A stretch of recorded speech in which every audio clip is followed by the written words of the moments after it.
اس معاملے کو سمجھنے کے لیے ضروری ہے آپ کو اس حقیقی کردار اور طریقہ کے بارے میں معلومات دے دی جائے۔ عرصہ ہوا پاکستان کے صوبہ پنجاب کے چھریاں بنانے والے شہر نے ایک ایسا ہی سپوت وطن عزیز کی نظر کیا تھا۔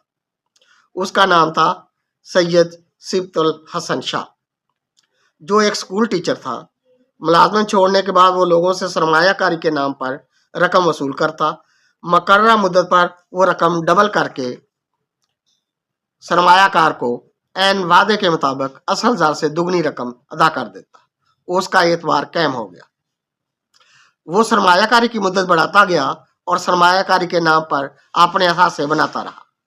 صرف 1.5-2 سال میں گجرانوالہ، وزیر آباد، سنبڑیال، سیالکوٹ اور ارد گرد کے علاقوں سے ڈبل شاہ نے 7 ارب روپے جمع کر لیے۔ پھر انتظامیہ نے